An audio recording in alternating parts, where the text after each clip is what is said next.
Bismillahirrahmanirrahim. Alors nous sommes aujourd'hui réunis pour assister à une soutenance de doctorat, soutenance publique de M. Boualeb Abdelhalim. Cette soutenance est donc prévue dans le cadre d'un doctorat en sciences dans la filière électrique. L'intitulé de ce mémoire est Reconnaissance automatique des personnes. Alors, à cette soutenance ont assisté M. Mohamed Cheikh Amara Korba de l'université de Sougharas comme examinateur, M. Lachouri Abderzak de l'université de Skikda comme examinateur également, M. Sedraoui Moussa de l'université de Guelma étant le rapporteur et l'encadreur de cette thèse-là, et moi-même, Youssi Abdelaziz de l'université de Guelma. Alors nous aurions aimé assister à une réunion publique où il y aura eu beaucoup de monde. Malheureusement, les circonstances par lesquelles passe le pays nous ont obligés à restreindre un petit peu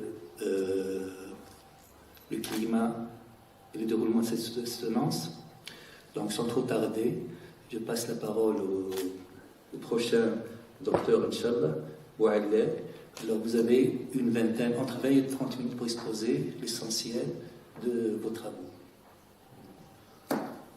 Donc, Monsieur le Président d'Algérie, l'imam d'Algérie, honorable assistant, salam alaikum wa barakatuh, de participer à ma soutenance qui entre dans l'objectif de la reconnaissance biométrique intitulée la reconnaissance automatique des personnes. Donc, le plan de mon présentation est comme suit. Donc, je présenterai une introduction. Deuxième partie, c'est la biométrie. Troisième partie, c'est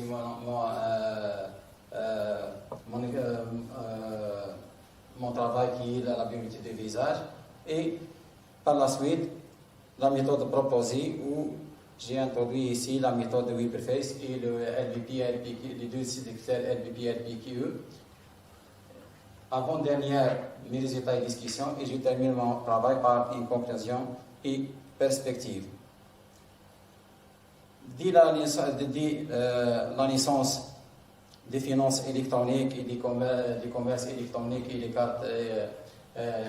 les cartes à prise, et grâce à la croissance augmentée de la protection de la vie, et la protection des bases de données stockées dans divers endroits. Donc la reconnaissance automatique des personnes est un domaine très important pour protéger les informations et la vie privée. On trouve beaucoup des applications comme dans les aéroports et dans les téléphones portables ou bien dans les guichets automatiques et l'utilisation du permis de conduire. Donc pour identifier les personnes, il y a deux manières traditionnelles. La première manière est basée sur que vous avez, c'est-à-dire le code ou le mot de passe. Et le deuxième, c'est quelque chose que vous avez, par exemple, comme la carte d'identité ou bien le clé ou le badge et ainsi de suite. La première c'est-à-dire que vous avez, on peut, elle a des faiblesses, on peut, c'est-à-dire l'oublier ou oublier par l'utilisateur ou bien deviner par un autre utilisateur. La deuxième manière, donc, on peut perdre ou voler ou falsifier. Donc, la tendance entre les deux inconvénients et la biométrie. Donc, la biométrie est une caractéristique plus sécurisée qui ne peut pas être volée ou falsifiée ou partagée avec une autre personne, mais elle a des limites ou l'accessibilité ou bien la performance ou l'usage et législation.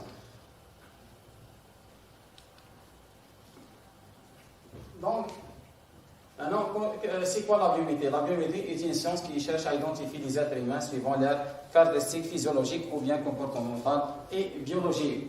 On trouve donc la biométrie, on a des caractéristiques universelles, l'unicité, la permanente et connectable et mesurable. Donc le corps humain est devenu comme un mot de passe. Parmi les techniques que nous avons des biométriques, on peut les classer en 3 catégories. On a physiologique, les empreintes digitales, les et ainsi de suite, et biologique comme l'ADN, l'odeur et ainsi de suite, et comportemental, par exemple la signature ou l'image. Donc cette figure présente quelques des techniques biométriques. On peut aussi classer les techniques biométriques en 2 classes, des autres avec contact ou sans contact. Avec contact, par exemple, comme les empreintes digitales, et sans contact, comme le visage, l'oreille, ainsi de suite, c'est-à-dire il est capté par une caméra ou bien un scanner. Donc, après un système où nous avons des biométriques, il peut trouver des autres. Il peut utiliser 2 ou 3, par exemple, multimodalité, qu'on trouve ici, par exemple, il y a multibiométrique, par exemple, si on utilise le visage ou l'iris, donc ici,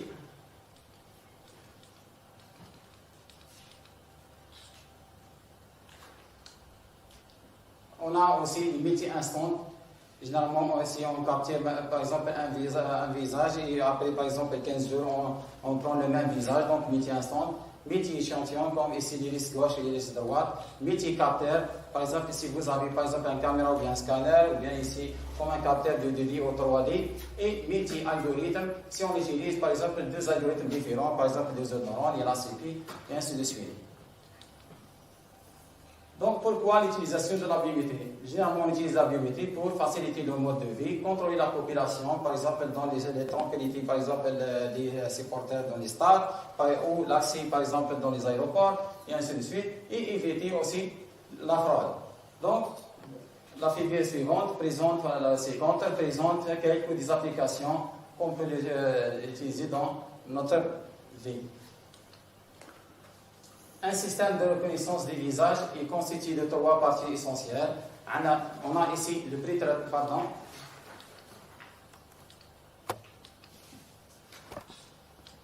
3 parties, le pré-traitement, l'extraction des caractéristiques et classification. Dans la première partie du pré-traitement, donc on utilise les pré-traitements pour améliorer l'aspect visuel de l'image.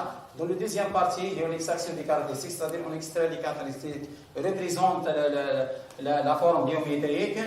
On peut trouver ici 2 approches essentielles, 2 grandes approches. Donc, on a l'approche globale, c'est une approche qui utilise l'information globale pixel. On utilise généralement, on utilise dans ces approches les PCA et LDA, Principal Computational Discriminant Analysis, ou bien local, où on utilise des descripteurs locaux comme LPP ou LPQ pour extraire les informations locales. Généralement, les approches globales préservent la forme, c'est-à-dire utilisent la forme, mais l'approche locale, elle extrait beaucoup plus de détails, c'est-à-dire les détails, c'est l'image. Dans la phase de classification, c'est une phase pour classer une forme. On utilise généralement par exemple, le KNN ou bien les licences comme le chi-square ou les licences euclidiennes, et ainsi de suite.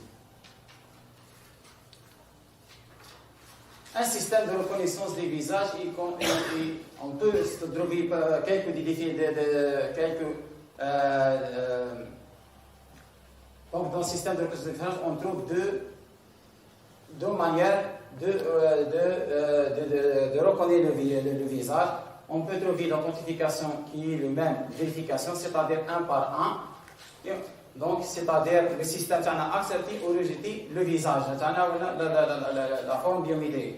L'identification, c'est détermine un échantillon parmi un. On dit c'est une reconnaissance ou bien identification.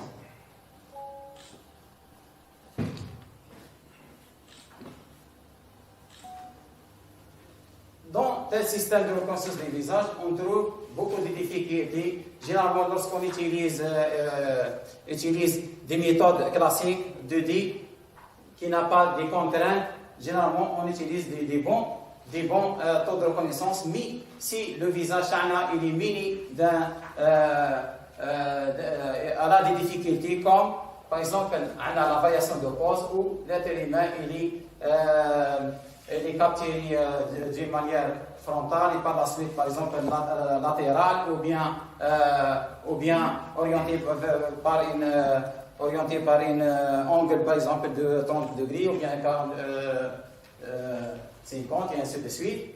On a aussi la variation d'âge où le visage il est différencié par l'âge où la peau du visage, ici la peau du visage, elle peut c'est-à-dire différencier. Ou peut-être l'être humain il porte par la suite par exemple des moustaches ou bien des barbes et ainsi de suite.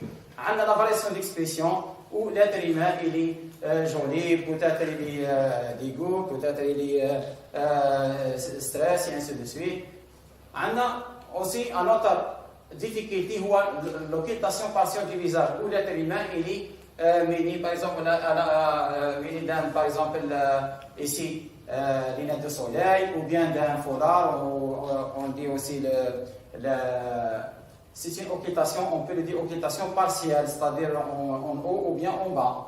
On a aussi la quatrième partie, la variation d'illumination. Donc, où le visage il est ombré, par exemple, à gauche ou à droite, ou bien le dos, ou une forme de la lumière aussi. On peut trouver une forme de lumière dans le visage. Donc cette partie, c'est notre contribution où nous avons utilisé des visages avec différentes éliminations. Donc, pour résoudre le problème d'élimination, il y a beaucoup de méthodes.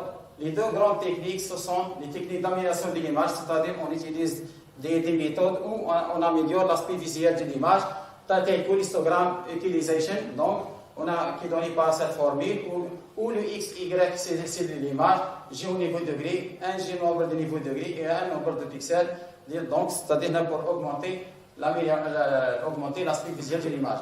La deuxième technique, il y a la technique de normalisation photométrique. Dans cette partie, normalement, on a l'image elle est constituée de quoi? De réflectance. L'image, c'est une réflectance et une illuminance. C'est quoi la réflectance? La réflectance, généralement, c'est la forme de l'objet. Généralement, on voit les détails de l'objet. Et l'illuminance, on voit les fils de la lumière. Donc, dans les méthodes de normalisation photométrique, on cherche d'exprimer l'image seulement avec le réflectance, c'est-à-dire on élimine ou bien on réduit l'effet de la lumière.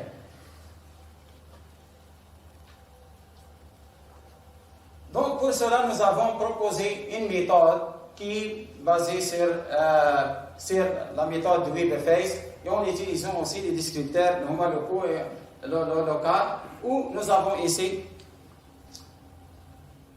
on a une image originale.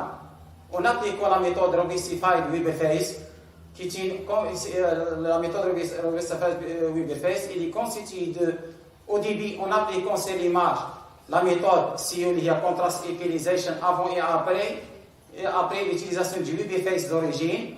Par la suite, on fait deuxième partie, donc il y a 4 parties ici. Deuxième partie, on divise l'image en sous-blocs, en sous-blocs ou bien sous-régions.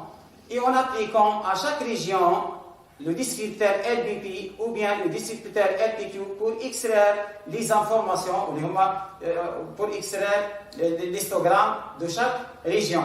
Par la suite, on fait la concaténation, on fait la concaténation de chaque région histogramme et on normalise cet histogramme. Donc pour le LBP. Donc ça, c'est donc à la fin, c'est un vecteur de caractéristiques du visage basé sur les histogrammes. Donc pour le LBP ou bien pour le LPP, le même principe. Et on peut aussi faire la concaténation entre les deux descripteurs, c'est-à-dire le LBP et le LPQ. Donc on a 3 représentations, c'est-à-dire Weber-Robestified avec LBP seulement, ou bien LPQ seulement, ou bien les deux.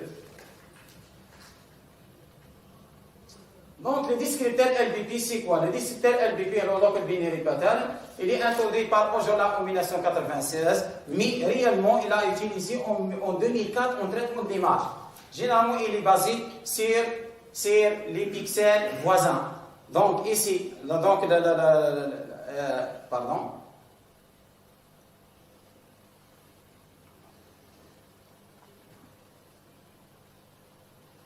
On a ici image originale. On utilise les pixels voisins 8. Donc les 8 voisins, on en a 8 avec le rayon 1, c'est-à-dire 8 voisins. Donc il y a des pixels ici. Donc comment on calcule, c'est-à-dire le code LBP. Donc on utilise ici une différence entre les pixels qu'on appelle pixels central avec les pixels voisins.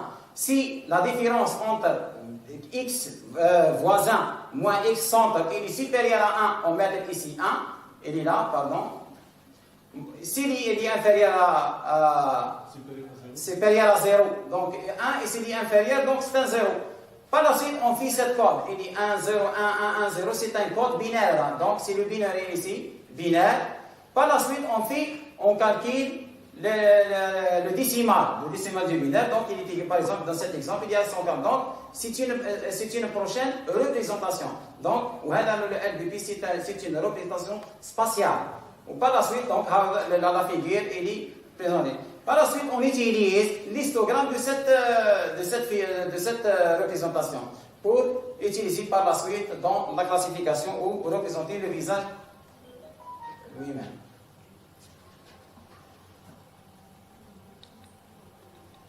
Maintenant, on passe pour le deuxième descripteur, le LPQ, Local Phase Quantization.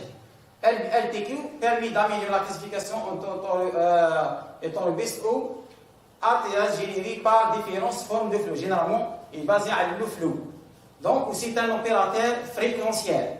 Donc, l'opérateur fréquentiel, le même principe, le principe, donc, il est basé comme suit. Il y a l'image. On utilise ici, en appliquant la transformation de Fourier sur toute l'image normalement, et par la suite, on utilise 4 fréquences ici. Donc, fréquence A0, A0, A0, A0. C'est comme un L ici, comme ça. Donc, on utilise ici la partie imaginaire. Donc, on calcule la partie, parce qu'il est complexe, on utilise la partie imaginaire et la partie réelle. Donc, on utilise les 4 fréquences premières, les 4 fréquences. On calcule la partie imaginaire pour construire le code binaire fort poids. Le digi fort poids. Au deuxième réel pour former le digi faible poids. Et on construit un code binaire de 8 bits. Par la suite, le code binaire, là, on calcule le décimal, on trouve le LPQ à la fin. Donc, le même principe, on extrait ici toujours l'histogramme de cette figure, ou de cette descripteur.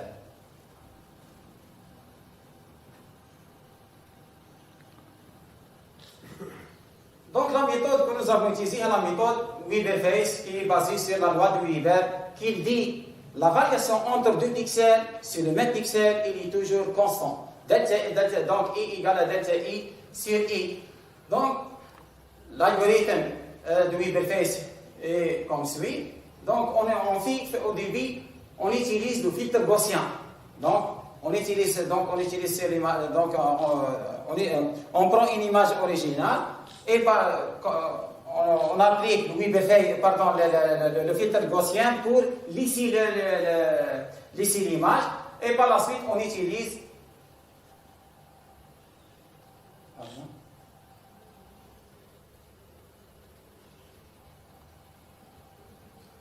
donc le sigma désigne l'opérateur de convolution. Les quartiers, le J, X, Y, sigma, donc ça c'est pardon.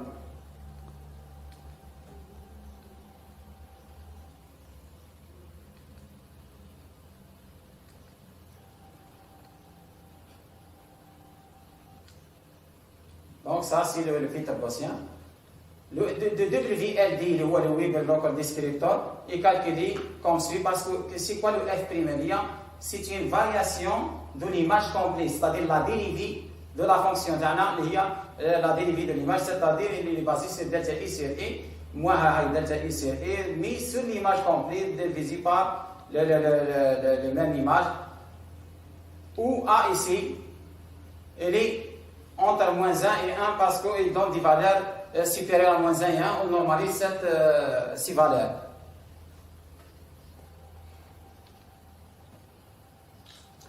Maintenant, l'égalisation de contraste, le contrast equalization, est considérée comme une étape d'amélioration post-traitement, c'est-à-dire on applique l'histogramme pour améliorer l'aspect visuel de l'image et par la suite on utilise le Weber phase.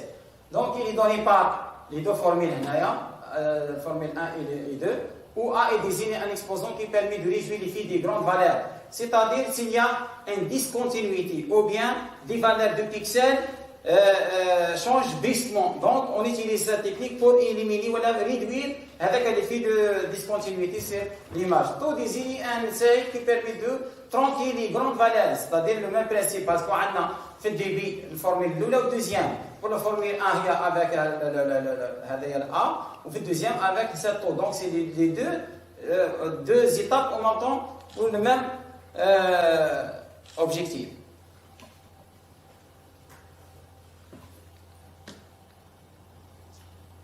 Les deux figures suivantes présentent la première qui est ici, ci-dessous, donc représente la variation de quoi? De sigma par rapport au taux de reconnaissance. En utilisant ici la méthode de Justify du FS, LBP et LPQ. Donc le changement d'anana, on fait من 1 jusqu'au 2. Donc je trouve ici le meilleur taux de reconnaissance lorsque le sigma est égal à 1,61. Donc le taux est égal à 99,77. Même chose pour le réglage de alpha AA.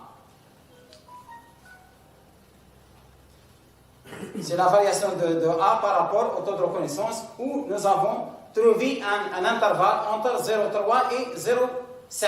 Donc dans tout cet intervalle, on trouve un bon taux de reconnaissance.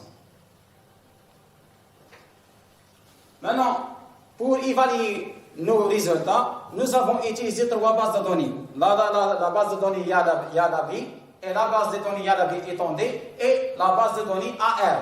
La base de données Yalabi, c'est une base de données qui est créée par l'université Yale UNC. Donc, c'est une base de données qui contient 10 personnes, où chaque personne a 64 images d'élimination. C'est-à-dire, il y a une variation d'élimination pour toute l'image, l'image 1 jusqu'à l'image 64. Dans cette base de données Yalabi, généralement, les utilisateurs de cette base de données, ils divisent cette base de données en 5 parties, en 5 sous-groupes. La première suivant l'axe suivant la source de lumière et l'axe du caméra. Donc la lumière et le caméra. Généralement, ici.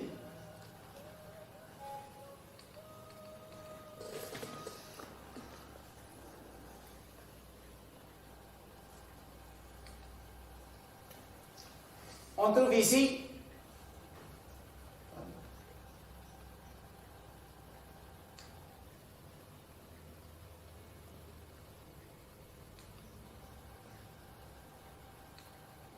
on a le sous-ensemble 1 qui contient 7 images, le sous-ensemble 2 il contient 12 images, le sous-ensemble 3 12 et 14 et le dernier c'est le sous-ensemble le plus difficulté ici, il est beaucoup de sombres ici sur l'image, il y a la subset S5. La base de données Yalabi étendue, donc la deuxième base de données, il y a la base de données Yalabi étendue, c'est une base étendue au lieu de 10 personnes vers 38 personnes. Donc on a en total, généralement en total, on a 14 images pour les 3. Donc on utilise pour l'apprentissage 38, c'est-à-dire on fait seulement une seule image d'apprentissage. Et les 63 pour le test pour chaque personne. Donc on a en total 2376 images frontales pour les tests.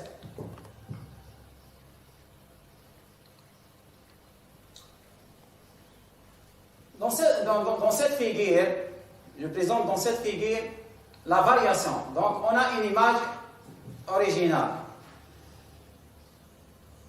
Une image originale ici, avec représente l'histogramme, ou une autre image du chipset S2, avec l'histogramme ici au début. Lorsque j'applique le WeberFace sans CE, c'est-à-dire sans WeberFace, le WeberFace traditionnel, on trouve l'histogramme pour le premier et le deuxième image, il est presque lui-même. Vous voyez ici, presque lui-même. Même chose jusqu'où le WeberFace. Donc, généralement, les autres ensembles S2, on trouve des taux de reconnaissance presque parfaits, donc 100%. Mais, par la suite, dans le deuxième, où j'ai utilisé ici une autre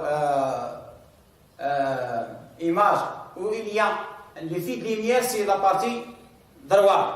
Donc, on a l'histogramme, il est au début, c'est-à-dire les valeurs, il est vers le 0. Donc, lorsque j'applique la méthode WeberFace, donc, il y a une translation du pixel, il est devenu presque comme le premier, mais n'est pas bien comme le premier. Après, j'applique, c'est-à-dire si avant et après, ainsi de suite, la Robustify de WeberFace, il est presque mieux que cette partie ici, voilà, dans cette partie de là. Donc, il est presque, il est pris du premier. Même il est muni d'un nombre latéral, c'est-à-dire latéral gauche ou bien droite. Hein.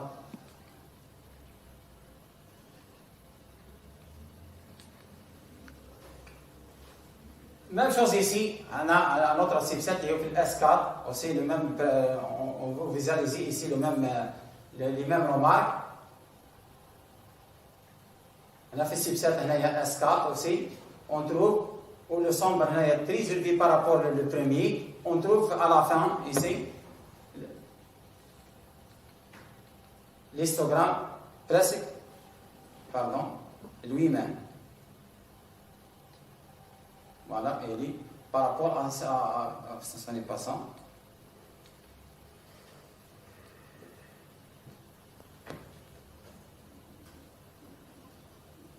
Dans cette figure, je présente ici 6 images de différents effets de lumière et j'applique des méthodes classiques, les HE, ou MSR et SQ, pour comparer entre les méthodes, le WeberFace, et ces méthodes, on trouve ici la partie à lire, et l'image de WeberFace traditionnel, notre contribution, où le WeberFace ici, il est le même si on vise l'aspect visuel, il est mieux que cette colonne.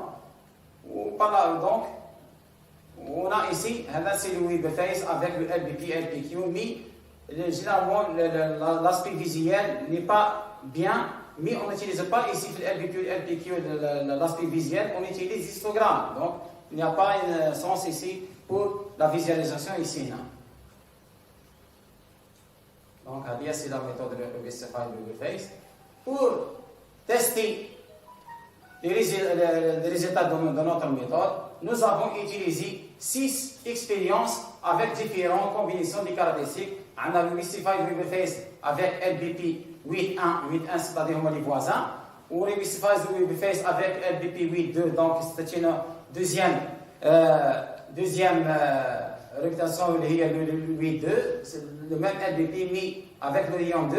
On a avec le LBP 8.1, 8.2 et LPQ avec 8.1 et 8.2. Donc, on a proposé 6 combinaisons. Nous avons utilisé ici la base de données Yalabi avec les 5 chipsets. Les 5 chipsets, on trouve que la combinaison LBP 8.1, 8.2 et la deuxième LP Robustify avec LPQ et 8.1 LPQ, on trouve un taux de reconnaissance de 100% pour les 5 chipsets et donc, et par la suite, c'est automatiquement la moyenne. où nous avons utilisé ici une seule image d'apprentissage. On a utilisé une seule d'apprentissage et les 63 comme des tests.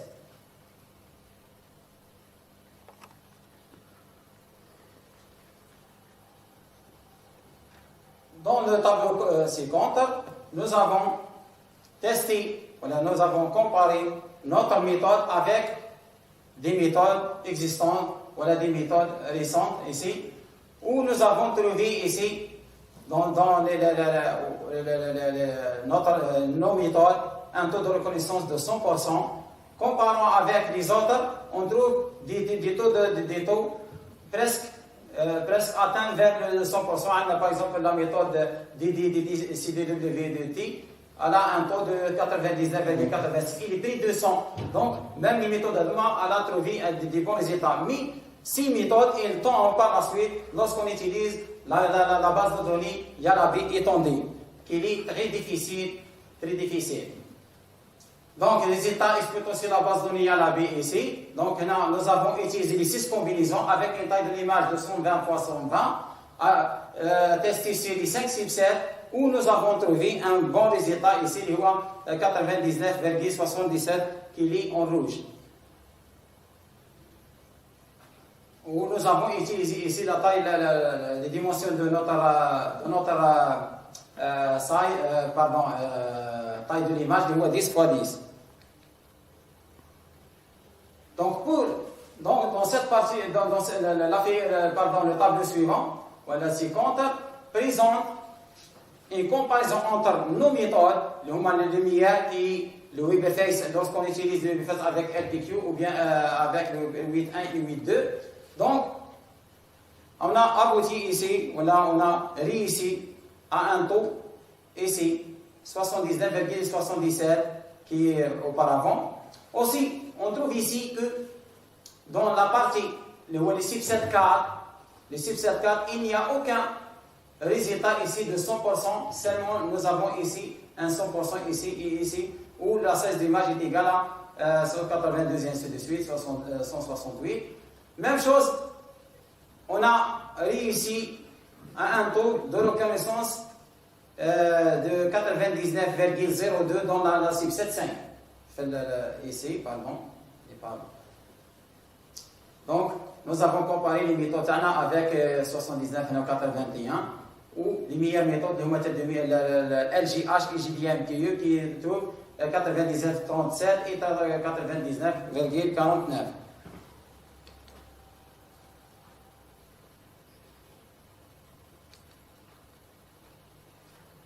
Donc, cette figure présente une représentation graphique de nos méthodes avec les autres en termes de taux d'erreur et de reconnaissance, où nous avons trouvé ici un taux d'erreur dans la méthode LPQ 0,23 et comparant avec la méthode CDG qui trouve 0,51 et en termes de taux de reconnaissance 99,77 et comparant avec la meilleure méthode ici JDMPE qui a trouvé un taux de reconnaissance 99,49. Donc nos méthodes et c'est passant toutes les méthodes. Voilà.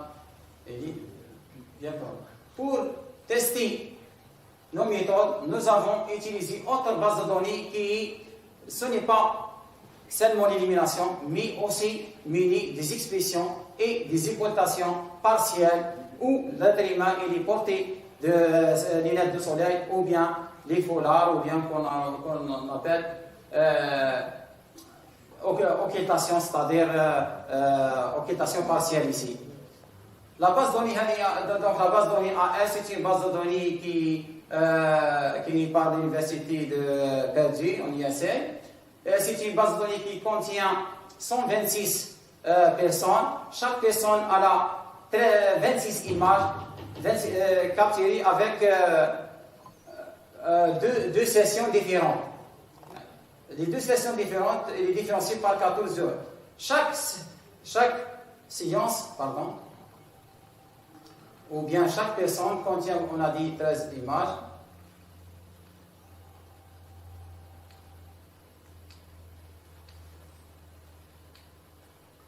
On a une image face neutre, troisième image avec des conditions d'illumination différentes, capter non neutre, lumière à gauche, lumière à l'ennemi ou bien latérale.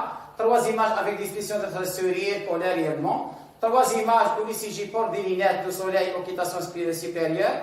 Ou finalement, troisième image où le même CG doit porter un foulard qu'on appelle occultation inférieure. Une version rigide de cette base, donc nous avons utilisé dans nos expériences 100 personnes au lieu de 126 pour comparer avec les résultats trouvés dans les littératures.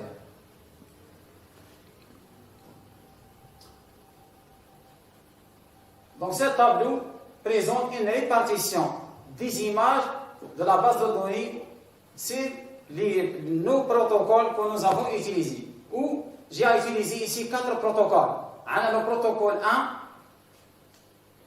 Le protocole 1, il utilise seulement l'élimination, c'est-à-dire les 6 images plus les 2 nettes. Donc, on a 8 images. On utilise ici un seul image d'apprentissage et on fait 8 expériences. Donc, à chaque fois, on fait le deuxième, troisième jusqu'au 8 et on détermine la moyenne.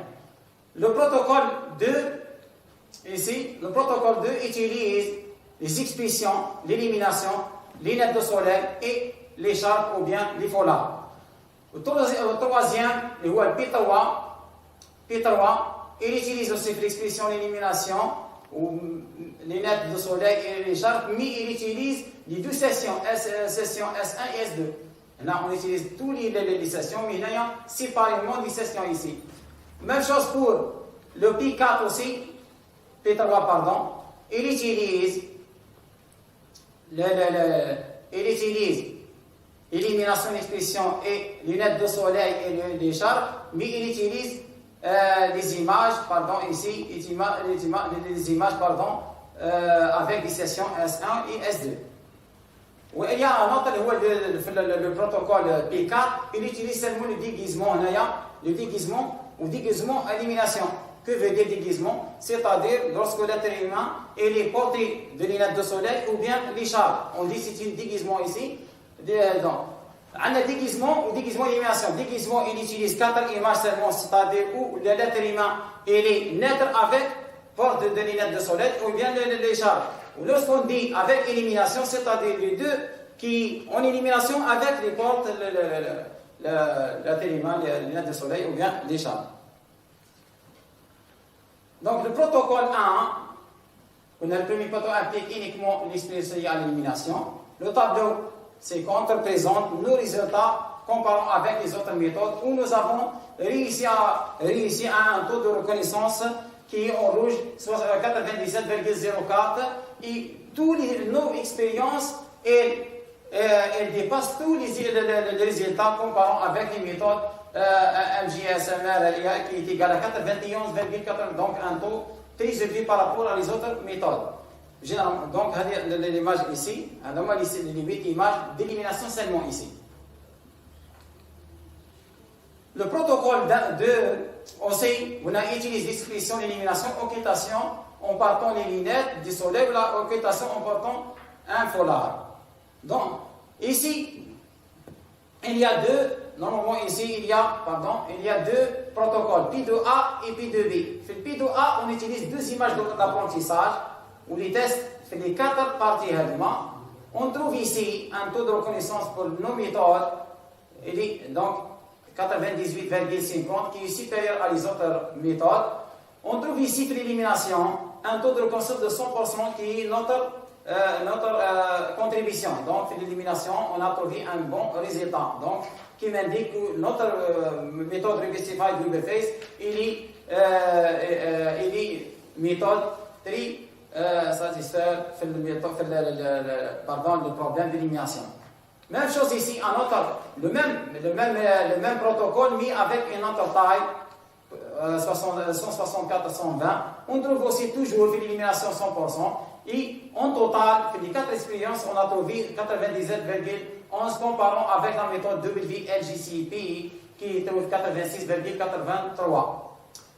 Le deuxième schéma ou bien deuxième implémentation, toujours pour le protocole P2, on a trouvé aussi un taux de reconnaissance pour l'arrondissement de LPQ 95,6%. 0,8 qui est meilleur par rapport aux les méthodes qui sont EWBC 1.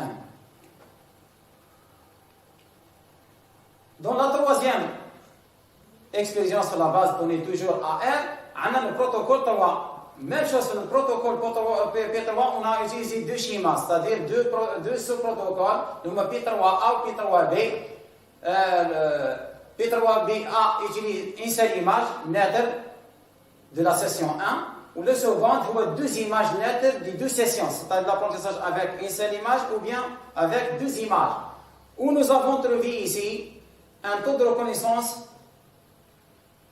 80, qui est en rouge, 96,16. Il est meilleur que la meilleure méthode ici, il y a HASLR, qui est trouvé 75% en taux de moyen. Même chose pour le P3B aussi, on a trouvé ici un taux de reconnaissance qui est en rouge, 90,58. Comparons avec la méthode HASLR qui te trouve 88,25, qui m'indique que notre méthode est très satisfaite en termes de occultation ou bien élimination. Le protocole 4, il utilise le même, la 4 expériences, le même elimination, expiration, occultation, le déguisement, ou bien on a le déguisement avec elimination, où on a trouvé meilleur résultat, il voit 90,71, il est meilleur que la méthode MS-PCI-NET qui trouve un taux de reconnaissance 98,60.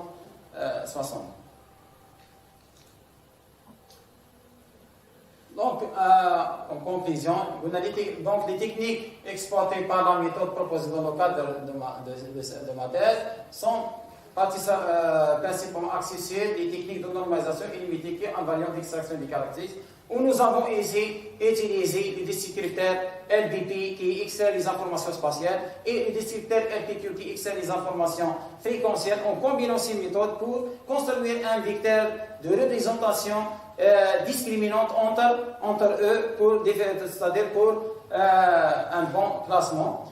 Et comme perspective, en appliquant ces méthodes pour des autres bases de données, on utilise des autres classifiers ou bien des autres descripteurs comme le BCF, Binary Statistical Image Future.